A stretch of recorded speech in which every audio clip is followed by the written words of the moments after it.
See, Pierre Poilievre said, deja vu all over again. Carney is literally plagiarizing Trudeau's 2015 promise to run 3 small deficits that will magically grow the economy.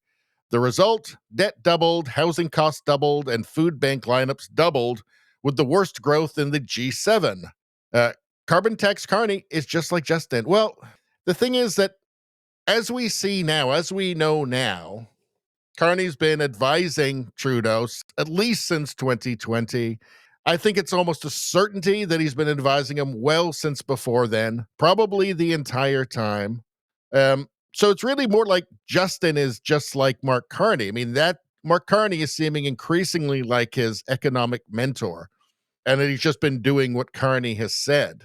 CBC, August 27, 2015. Justin Trudeau says a Liberal government won't balance the books for 3 straight years, but will double spending on infrastructure to jumpstart economic growth. Well, that didn't work.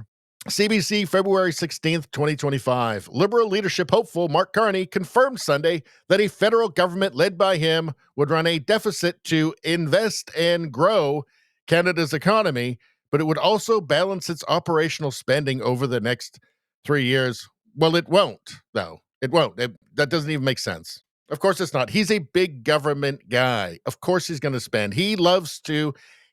His career as a central banker is just printing money, quantitative easing, as they call it. No, he's going to run a deficit. He's saying he's going to run a deficit, but we're not going to invest and grow. That's the problem. When he talks about invest and grow, he's talking about green boondoggles. That's what you must understand here. I'm reading his book. He's net zero obsessed. He's carbon obsessed. When he talks about invest and grow, he's talking about boondoggles, green boondoggles that will make people very wealthy, just not Canadians, right? Not the Canadian people. It'll make the people that he gives the money to for the green boondoggles, for the windmills or whatever. It'll make them very wealthy, and maybe him too. I mean, has yet to release his financials, so we don't know what he's invested in. But no, it's not the invest and grow. Well, grow his friends' bank accounts, I guess he means. For Canadians, no. All right, what do we got next? Let's see. Pierre Poilievre says, carbon tax Carney's con job. One way or another, he'll make you pay more for your gas, heat, and groceries, just like Justin.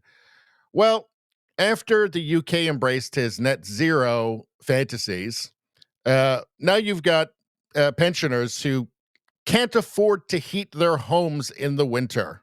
Mark Carney was instrumental in blocking fracking in the UK, by the way. These are the kinds of policies that he'll bring to Canada. If it's not a green boondoggle that'll enrich his friends, he's not interested. So the issue wasn't, to coin a phrase, whether to axe the tax. The issue was how to change it. We need to use effectively a shadow carbon price. So shadow carbon price? That sounds exactly the sort of thing that an eco-fanatic, technocrat, globalist, UN climate finance envoy would do. That sounds like exactly the sorts of things somebody like that would do. Some elitist globalist, which... My weakness is, people will charge me as being elitist or globalist, to use that term, which is, that's exactly, it happens to be exactly what we need. He proudly brags that he's an elitist globalist. Amazingly. Anyway, that's all I'm going to say about that. Please like, share, and subscribe. Subscribing really helps me out. I thank you for that. I will see you next time.